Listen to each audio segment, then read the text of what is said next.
please, I only have one. You can't show up my stuff. I can't go get replacements. It is March 30th. I've gone, after today, it'll be 10 whole days of not going anywhere. The last place I went was on March 20th. I went to the grocery store, and I've been able to sustain myself through ordering takeout and having kind of stocked up on some food. Here we are. Crazy. I am gonna have to go to the grocery store tomorrow though.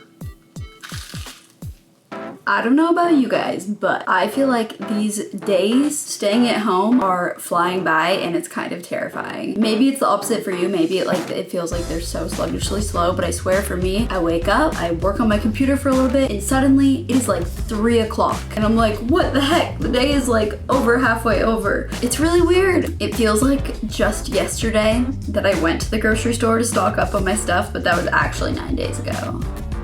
So I have been in quarantine, staying home for 9 whole days. I want you guys to comment below. I want to know how long you guys have. I know some people have longer, some people have for less. That's okay. I want to know how long have you guys been staying home. I feel like obviously it's an important message to just be like, stay the fuck home. Something that I wanted to talk about today was, when was that moment for you that you realized how like important this was and that it was gonna affect your life? Because I think that's something that kind of helps. I don't know. I've heard like some other people talk about like when they started staying home, and as they were talking about that, I think that really helped me realize for myself how important it was to stay home. So I kind of wanted to go over the timeline for me of like how I've gotten through this and gotten into this and everything like that, and maybe you can relate to it or something. First off, I made this really dramatic edit and I don't like it anymore because I don't like how dramatic it is, but I kind of want to show you guys it because it took me hours to do, but now I'm like, it's way too dramatic, but it kind of does. Okay, so this goes over like my overall feelings about everything that has happened from the beginning of January when this like all started for us in the US, but no one really knew it, up until now here in, you know, the end of March.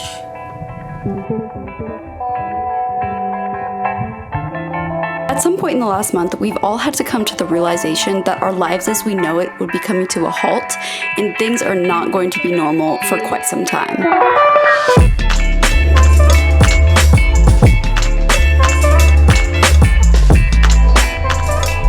Let's rewind to mid-January, when the first US case of the virus was detected here in Washington state. Personally, I was at IKEA. Didn't think much of it. I saw the headline and wasn't super surprised since Seattle is a hub for traveling to Asia.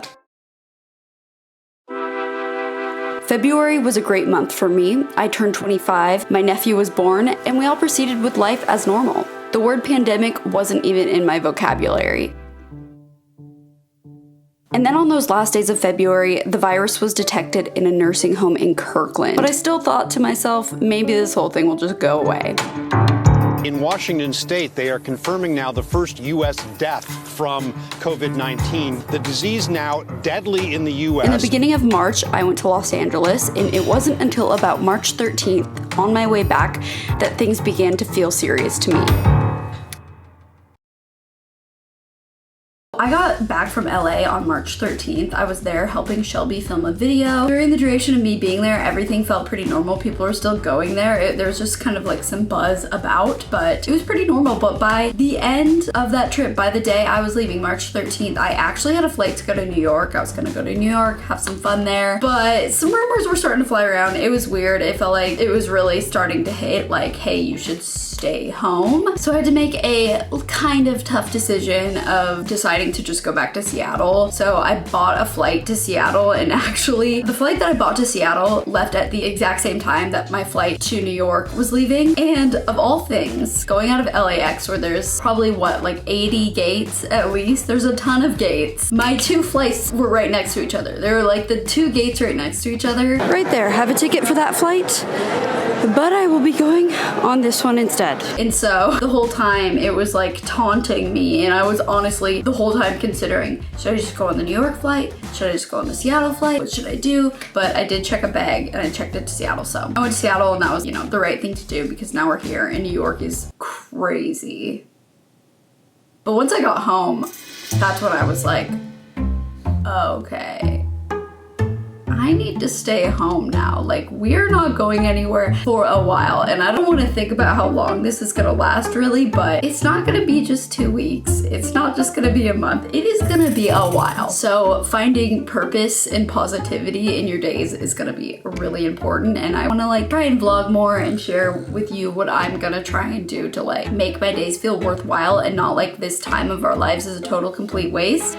So I got back on the 13th, but I didn't actually get myself to completely like be fully quarantined until the 20th. And it's because I feel like it's really hard to do. And there was like a little bit of a learning curve there for me. I don't know about you, but before all this, I would go to the grocery store like every single day. There'd just always be something I was missing. I was horrible at grocery shopping for a whole week's worth of food for me. I'd never even bought like frozen fish or chicken or anything that stays for longer before. And so, you know, I went to the store. Okay, I'm about to go to the grocery store for hopefully the last time. There's just like the craziest rumors going about that like everyone is gonna have to stay in their home. And I did hear, I went to Whole Foods the other day and the worker said that it's gonna get to the point soon where they're only gonna let like a certain amount of people in the store at a time, and otherwise there'll be a line outside. Well, I guess I spoke too soon. I'm right outside of Whole Foods. There is already a line outside the door. I don't know what's going on. Other people are waiting outside. I thought I stocked up enough, and then I realized like 2 days later I was like, I need to go back to the store. And then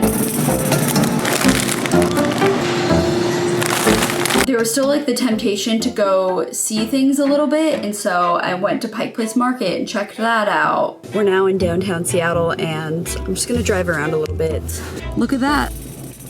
They have a takeout only sign. Check it out. This is actually what I love about Seattle. Downtown here, you can see, when you look down the streets, you can see water. It's so beautiful. So I think we're just gonna head on over to Pike Place Market and see what's going on there. I'm pretty sure they had to close as well. Here, we're coming up on Pike Place. And let's look at Dalmatian. Cute. Actually had one of those growing up, a Dalmatian.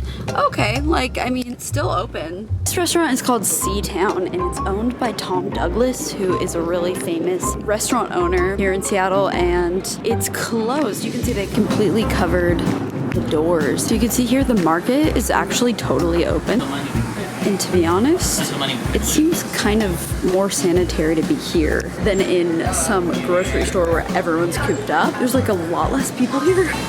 You can still get some fresh fish here. I never thought I'd be able to say I could sit down at Pike Place Market and have the whole thing to myself. So that day I did what I thought was the best thing to do, which would be supporting local vendors. I was trying to be optimistic and making the most out of this and trying to turn a bad thing beautiful. But to be completely honest with you guys, this day kind of haunts me a little bit, because looking back now, I don't think it was the right thing to do. And if you see the reality of this clip right here, everyone was still getting too close to each other, and if I could take it back, I would, but I can't. It's in the past now.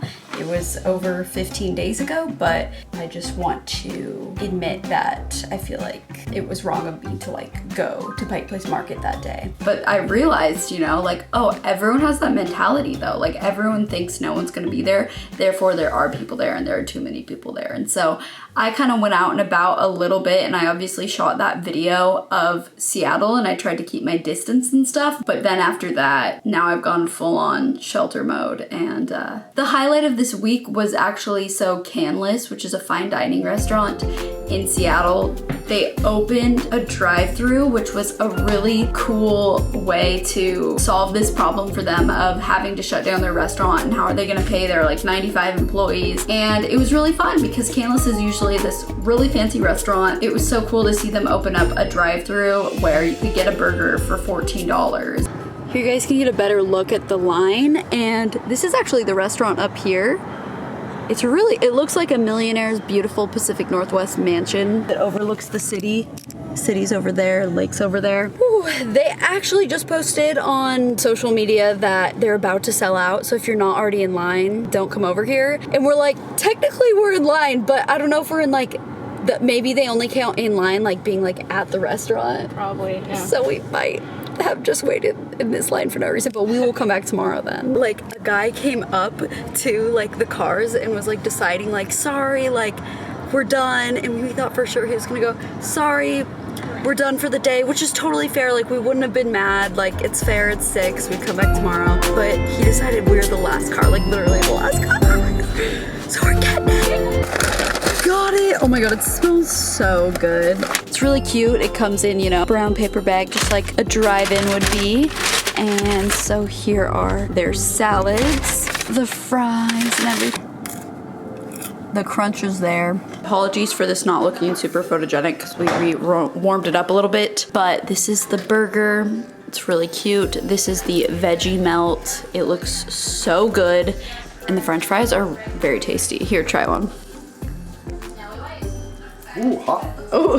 Definitely hot. Pretty good fry. That was really fun. There's definitely the feeling of like people trying to come together and all that. But since then, they actually have shut the drive-thru down. But I think it was open for like 2-ish weeks. So that's a little update. I know we're all like super sick of hearing obviously about the virus and all this stuff, but like I feel like every creator has a right to feel the need to talk about it and get it out of their system, because it's not natural to just like go on with your business and pretend like everything's fine and everything's happening and everything's normal when it's totally not. So I just had to like give my 2 cents there as well. That's it. I'm gonna try and vlog more because I feel like it's gonna be something that helps me feel like I have more purpose to my days, and I hope it's something that like you guys could look forward to as well. It's gonna be a reach to like think of stuff to film. It's gonna be a real reach. Thank you guys for watching.